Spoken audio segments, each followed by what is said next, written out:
Oi, gente, tudo bom? Ó, como prometido, a nossa revisãozinha para a prova do terceiro bimestre. Tá? Espero que ajude bastante e não esquece de deixar um recadinho lá, beleza? Bora! Bom, começando pelos movimentos juvenis nos Estados Unidos, tá? E a gente sabe, né, pessoal, que cada ciclo de gerações, a juventude ela se depara com os limites que já foram estabelecidos pelos adultos, né? Condições históricas já estabelecidas, sociais também. E de vez em quando, os jovens eles lutam para romper com a estrutura já estabelecida, tá? E aqui a gente tem um exemplo. É, Na segunda metade do século XX, os Estados Unidos ele vai se envolver na Guerra do Vietnã. A Guerra do Vietnã é um conflito ali do contexto da Guerra Fria. Então a gente tinha o Vietnã do Norte, apoiado pela União Soviética, socialista, e o Vietnã do Sul, apoiado pelos Estados Unidos, capitalista. O Vietnã do Norte invadiu o Vietnã do Sul e os Estados Unidos entrou no conflito para defender o Vietnã do Sul. Lembrando que a União Soviética deu apoio ao Vietnã do Norte. Bom, a guerra que colocou uma potência, a maior potência militar da história, né, contra um país subdesenvolvido que é o Vietnã, parecia que seria fácil. Porém, os Vietcongs, né, como eram conhecidos os soldados do Vietnã do Norte, eles utilizaram a floresta, armadilhas, táticas de guerrilha para enfrentar os soldados dos Estados Unidos. E essa estratégia, ela deu certo, né? Porque milhares e milhares de soldados estadunidenses acabaram morrendo no conflito. Esse grande número de mortos, né, colocou a sociedade dos Estados Unidos contra a guerra do Vietnã. E os jovens tiveram um protagonismo enorme nessa questão, criando vários movimentos contra a guerra, pregando a paz, pregando o amor. Esses movimentos eles também utilizaram a música, o rock, por exemplo, né, como uma forma de rebeldia, para tentar mudar a sociedade. O movimento hippie, o festival de Woodstock, pregando ali o amor universal. Então a sociedade estadunidense ela se colocou contra a guerra do Vietnã, levando e obrigando os Estados Unidos a saírem do conflito sem conseguir derrotar os Vietcongs. Uma derrota histórica. A década de 60 ela foi marcada por vários movimentos juvenis. Por exemplo, na França, em 1968. Né? Por exemplo, jovens lutavam contra a sociedade consumista, defendiam o amor, né? Um amor solidário. Por exemplo, criticavam as armas. Ou seja, a juventude francesa, em 1968, também se mobilizou contra a sociedade conservadora estabelecida. Em Praga, a gente tem um outro exemplo, né, dos jovens, né, se rebelando contra o Estado autoritário. Só que no caso aqui, na Tchecoslováquia. Esses eventos na Tchecoslováquia, em Praga, eles acabaram sendo conhecidos na história como Primavera de Praga. Os jovens lutando ali contra o autoritarismo da União Soviética. Obviamente que a União Soviética não iria aceitar, né, um movimento contra isso, contra o seu regime socialista, e ela acabou reprimindo de forma violenta esse movimento que aconteceu em Praga, na Tchecoslováquia. Lembrando, né, que o termo primavera, historicamente, ele é utilizado para se referir a movimentos que lutam por direitos, por liberdade. Tivemos, por exemplo, recentemente a primavera chilena, a primavera árabe também.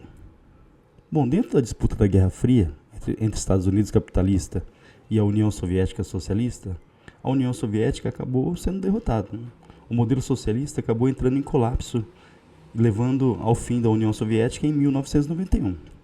Então, quais foram os fatores que acabaram colocando fim ao regime socialista soviético?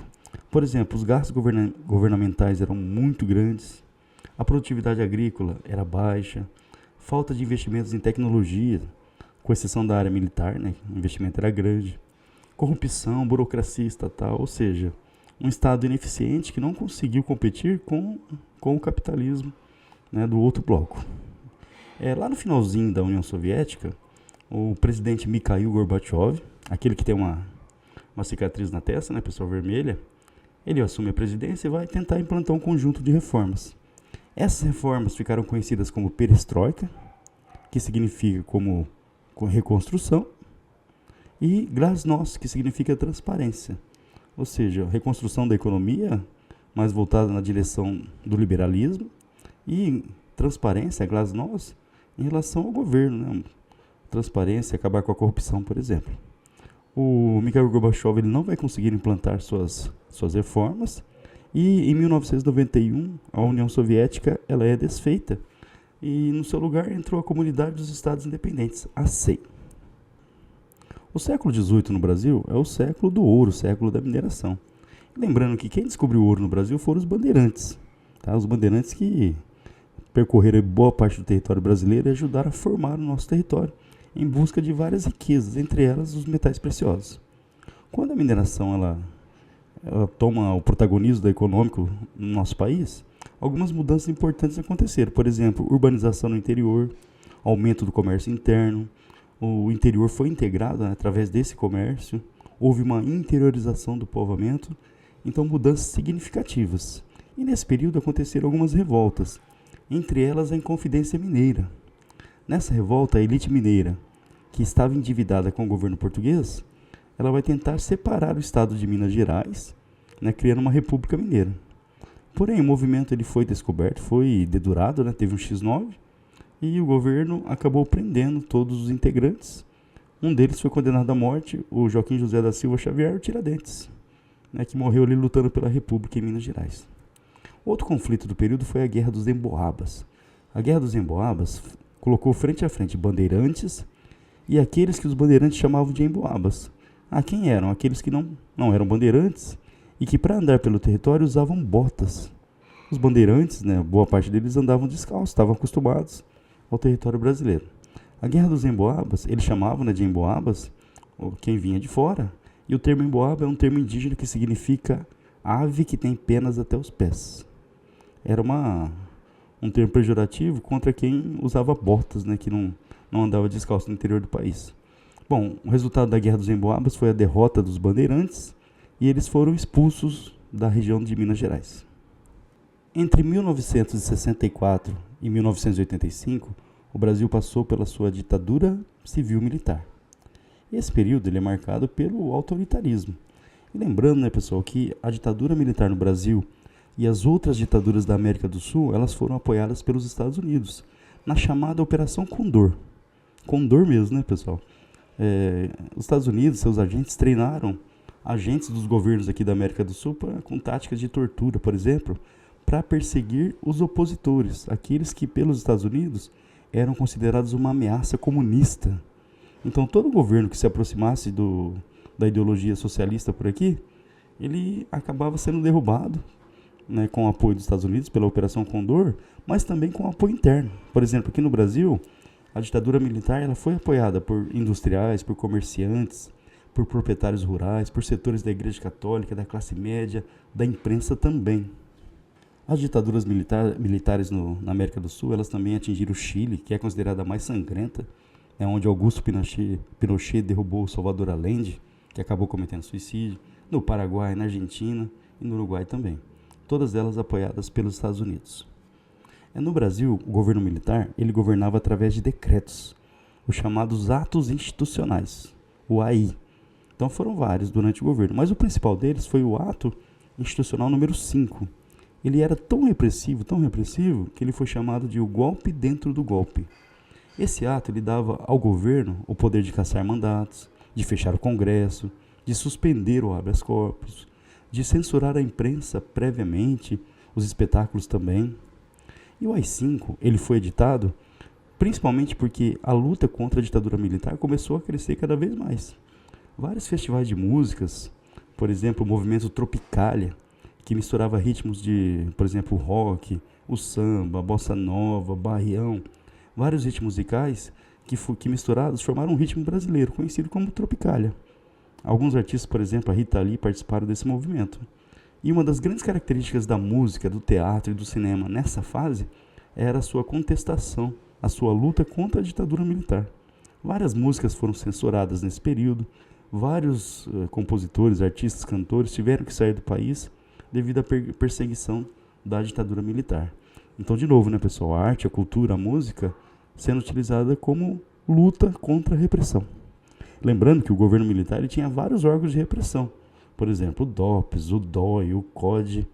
As pessoas eram levadas para esses locais do governo, onde aconteciam interrogatórios, e muitas delas desapareceram ou cometeram suicídios, se é que vocês me entenderam, né, pessoal? Nas dependências dessas instituições.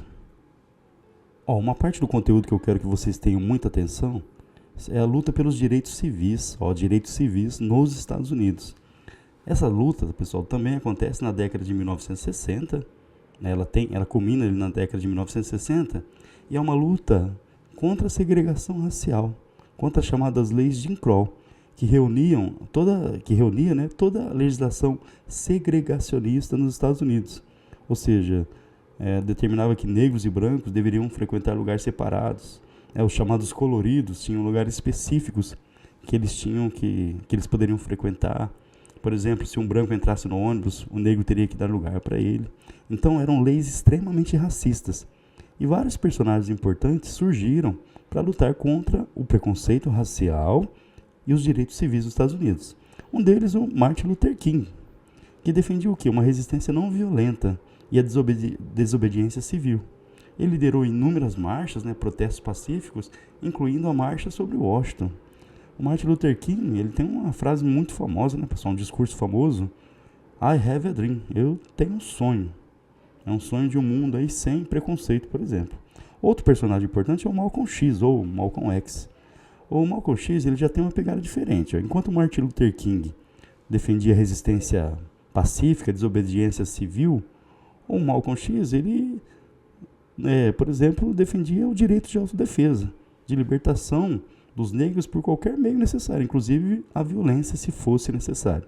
O Partido dos Panteras Negras também foi muito importante na luta contra o preconceito racial. O movimento Black Power, que também teve influência aqui no Brasil. Todos esses movimentos, né, lutando contra a segregação racial e o preconceito nos Estados Unidos.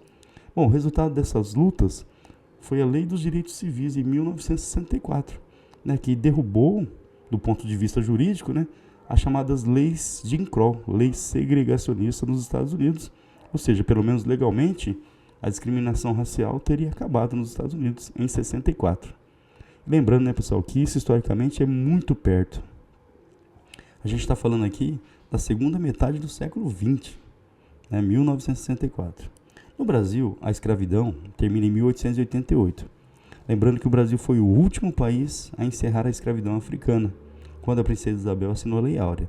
Lembrando que a assinatura da Lei Áurea ela foi resultado de uma grande pressão interna e externa contra a escravidão, a chamada campanha abolicionista, que aqui no Brasil contou com setores da imprensa, da classe média, até proprietários de terras que já se posicionavam contra a escravidão no Brasil. Mas o fim da escravidão não acabou com o preconceito, com o racismo. E no Brasil o racismo ele é estrutural. Ele está tão enraizado na sociedade que às vezes ele passa desapercebido. É tão forte dentro da sociedade, na sua estrutura, que muitas vezes ele está no cotidiano, dos detalhes, e a gente não percebe. Quando a escravidão acabou, no final do século XIX, ali na segunda metade do século XIX, o governo ele começa a incentivar a migração europeia, com um discurso racista. O objetivo era trazer europeus brancos, com a ideia preconceituosa de que com europeus brancos haveria uma mistura racial, e essa mistura racial causaria o branqueamento da população, ou seja, causaria uma melhora genética, né, essa eugenia. Essas ideias são baseadas no darwinismo social, na ideia de que existem raças superiores e inferiores. Nessa visão preconceituosa, os europeus seriam superiores aos negros, por exemplo. Tá? Em relação à escravidão, a gente tem usado esse termo aqui, diáspora.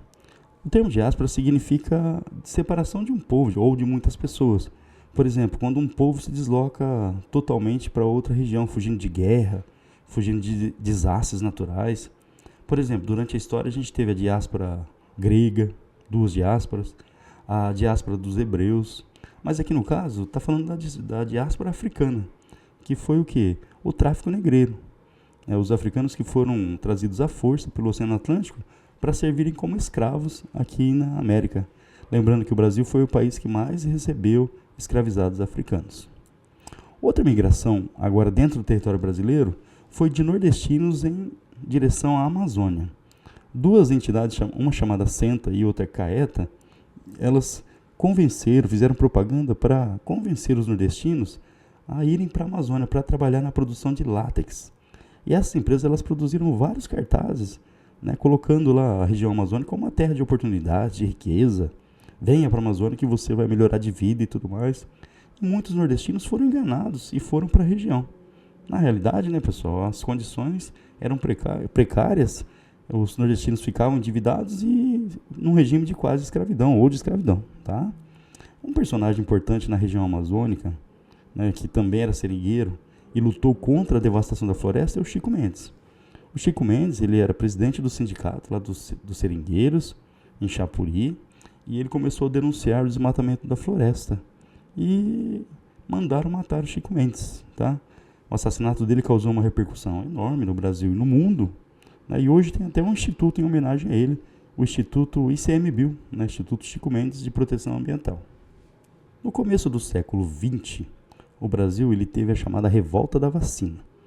Uma revolta popular contra a vacina. Mas, peraí que não foi bem assim, não foi só vacina a questão. O governo brasileiro, inspirado lá na bela época europeia, ele queria fazer o quê? A reurbanização do Rio de Janeiro e São Paulo também, mas principalmente o Rio de Janeiro. O dinheiro para isso viria do café, tá? O prefeito responsável por essa urbanização, inspirada na arquitetura e na cultura europeia, principalmente Paris, foi o prefeito Pereira Passos. É ele que vai colocar em prática o bota abaixo, é literalmente isso mesmo. Né? O centro do Rio de Janeiro ele era cheio de cortiços, onde viviam moradores muito pobres, né? A maioria negros, né? que viviam em condições precárias no centro da cidade. E qual que era o plano do Pereira Passos? Derrubar esses cortiços para alargar avenidas, construir prédios, praças, ou seja, dar uma arquitetura no estilo de Paris para o centro do Rio de Janeiro. Um exemplo aqui é o cortiço Cabeça de Porco. Ele tem esse nome porque tinha a escultura de um porco na frente, tá? Então, ali viviam centenas de pessoas muito pobres que foram desalojadas, foram retiradas à força, né, de suas casas, do cortiço, e o cortiço foi demolido em nome dessa modernidade da República, né, pessoal? Imitando ali Paris, imitando a cultura europeia. Qual que foi o resultado disso? Começou a derrubar tanta casa que os aluguéis aumentaram. E a população sem condições de morar no centro teve que ir para os morros. Por exemplo, o Morro da Previdência, e começa aí o processo de favelização no Rio de Janeiro, tá? Olha isso também, pessoal. Em algumas ruas do Rio de Janeiro, as pessoas tinham que andar em trajes formais, roupas europeias ali no centro do Rio de Janeiro. Caso contrário, você seria retirado do centro. É mole. Bom, então esse bota abaixo, né, pessoal? Obviamente que ele desagradou muito a população. E a cidade do Rio de Janeiro, ela precisava de saneamento mesmo, porque era uma cidade muito suja, cheia de ratos e com muitas doenças. E essas doenças, de forma preconceituosa, elas eram associadas à pobreza, à miséria e ao comportamento da população mais pobre da cidade. Então, doenças como varíola, peste bubônica, febre amarela, leptospirose estavam espalhadas pela cidade. E o governo começa o processo de saneamento. Até comprar ratos da população, o governo tentou. Aí alguns espertinhos começaram a criar ratos para vender, e o governo acabou suspendendo isso. Bom, o médico sanitarista responsável pela ação de saneamento, né, da Polícia Sanitária do Rio de Janeiro, foi o Oswaldo Cruz, que vai implantar o quê? Uma vacinação obrigatória contra a varíola.